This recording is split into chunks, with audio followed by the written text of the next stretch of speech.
رب اشرح لي صدري ويسر لي أمري واحلل عقدة من لساني يفقه قولي. Ya Allah, terangkan hatiku, mudahkan urusanku,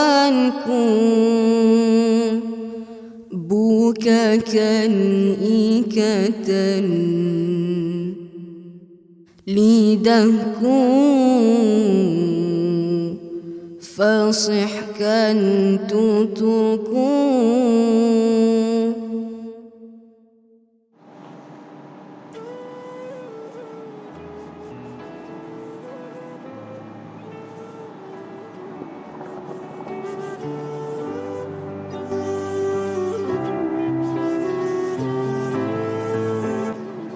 Assalamualaikum warahmatullahi wabarakatuh.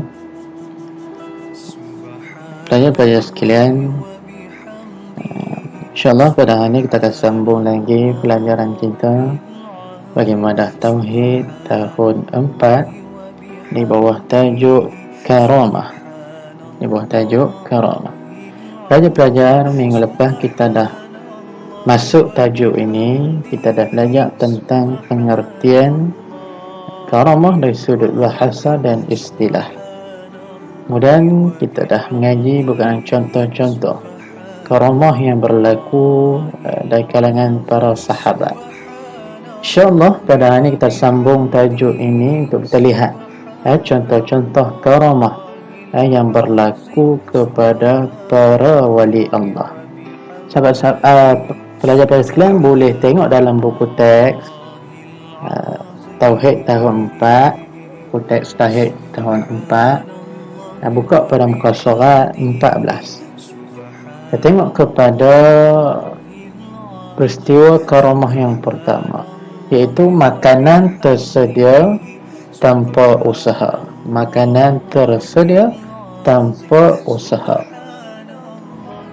Kejadian yang dialami oleh Maryam binti Imran yang selalu mendapat makanan di mihrab, sedangkan Maryam sendiri tidak pernah keluar dari mihrab. Dan saja, siapakah Maryam binti Imran? Maryam binti Imran adalah ibu kepada Nabi Isa alaihi salam. Yang mana Maryam ini ditinggal dalam mihrab dan tak pernah keluar pada tempat mihrab tersebut.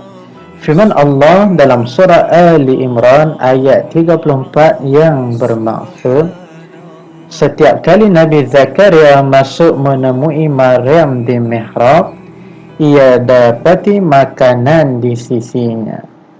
Zakaria berkata, "Wahai Maryam, dari mana kamu memperoleh makanan ini?" Maryam menjawab, "Makanan ini dari sisi Allah. Sesungguhnya Allah memberikan rezeki kepada yang dikehendakinya tanpa hisab." Di kisah ni, pelajar sekalian, kisah Maryam ini, yang mana dia tak pernah keluar pada mihrab, tapi bila Nabi Zakaria jumpa dengan Maryam dalam mihrab, Nabi Zakaria dapati di sisi Maryam ini terdapat makanan. Maknanya Allah mengurniakan kelebihan, kemuliaan karamah kepada Sayyidatina Maryam, ibu kepada Nabi Isa AS. Yang kedua, tidur yang berpanjangan. Ini juga kisah yang berlaku kepada wali-wali Allah. Kisah ini ialah kisah Ashabul Kahfi. Boleh tengok dalam Al-Quran surah Al-Kahfi, ada kisah Ashabul Kahfi yang diceritakan dalam surah tersebut. Kisah Ashabul Kahfi, penghuni gua, iaitu pemuda-pemuda beriman yang ditidurkan oleh Allah selama 309 tahun.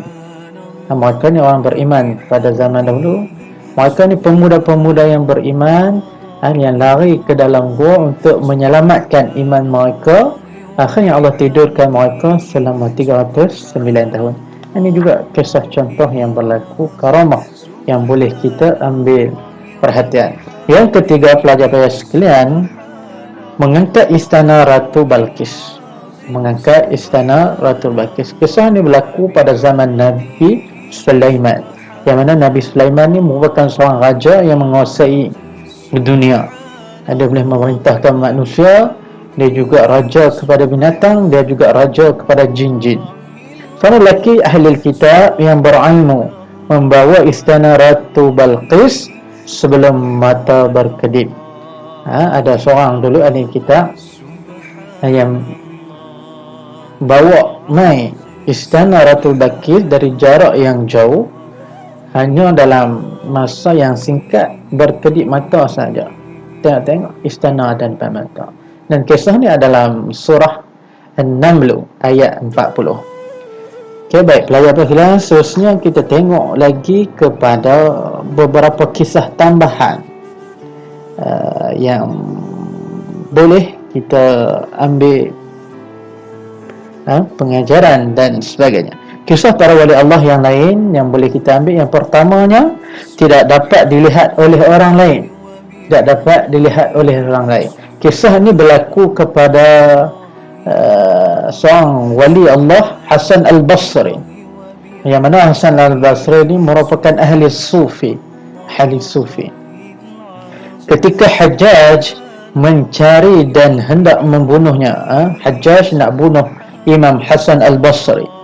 Imam Hasan Al-Basri bersembunyi di rumahnya. Para pengawal Hajjaj mencari ke rumah Hasan Al-Basri sebanyak 6 kali. Pergi ke rumah Imam Hasan Al-Basri banyak 6 kali untuk cari Imam Hasan Al-Basri.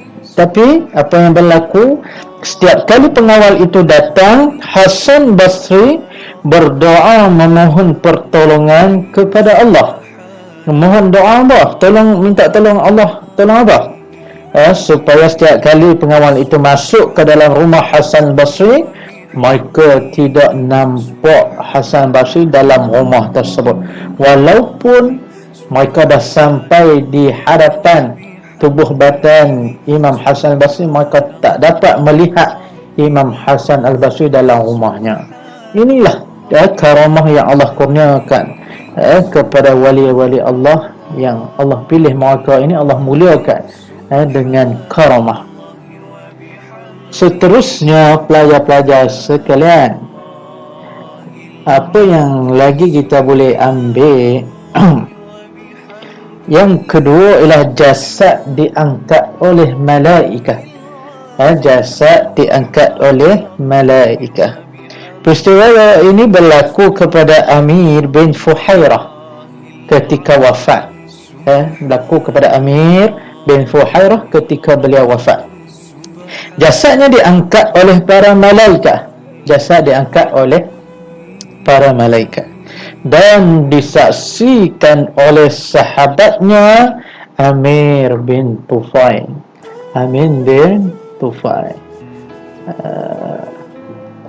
Ini juga merupakan karamah, walaupun beliau sudah meninggal dunia, wafat, tapi Allah muliakan beliau ini dengan malaikat mengangkat jasadnya ketika beliau wafat. Ini karamah. Karamah. Kemudian pelajar-pelajar sekalian, ada juga para wali Allah yang karamah memiliki ilmu yang luar biasa, seperti dapat hilang dalam waktu yang cepat. Ini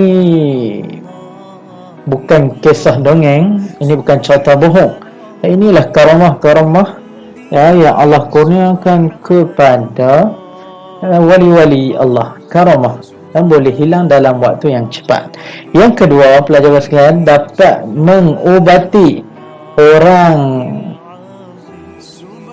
dapat mengubati orang sakit. Mengubati orang sakit. Dapat mengubati orang sakit. Ada kelebihan karamah. Orang ni sakit, pergi berubat sana tak sembuh, berubat sini tak lega, akhirnya datang kepada wali Allah ini, alhamdulillah, dengan kelebihan karamah yang ada padanya, penyakit tersebut, sakit tersebut dapat disembuhkan. Khususnya pelajar sekalian, yang ketiga, dapat meramal sesuatu kejadian. Dapat meramal sesuatu kejadian. Ini bukan ilmu tilik. Ini bukan ilmu tilik. Ini adalah karamah yang Allah kurniakan kepada wali-wali Allah. Berbeza dengan orang yang menuntut ilmu tilik, yang menilik nasib dan sebagainya, yang mohon pertolongan daripada makhluk lain, terutamanya daripada jin. Tapi wali Allah ni Allah kurniakan kepada memang ilham karamah, maka ini boleh meramal sesuatu kejadian yang akan berlaku. Dan yang terakhir pada sekalian, memperoleh rezeki melimpah ruah walaupun tidak bekerja. Dapat rezeki, hidup mereka ni hanya beribadah kepada Allah, semata-mata hidup mereka ni abdikan kepada Allah. Di samping itu Allah kurniakan karamah, maka ini menerima rezeki tanpa henti, rezeki melimpah ruah. Itulah sambungan perbincangan kita yang dapat kita sampaikan pada pagi ini. Pelajar-pelajar sekalian, kita dah tamat dalam tajuk karamah. Jadi apa yang penting dalam tajuk ni, kita dah faham pengertian karamah, kemudian kita dah tengok contoh-contoh karamah yang berlaku dari kalangan sahabat, kemudian kisah-kisah karamah para wali Allah, kemudian ada peristiwa-peristiwa tambahan, karamah ataupun ilmu-ilmu yang Allah kurniakan kepada insan-insan terpilih yang digelar sebagai wali Allah. Wabillahi taufiq wal hidayah. Assalamualaikum warahmatullahi wabarakatuh.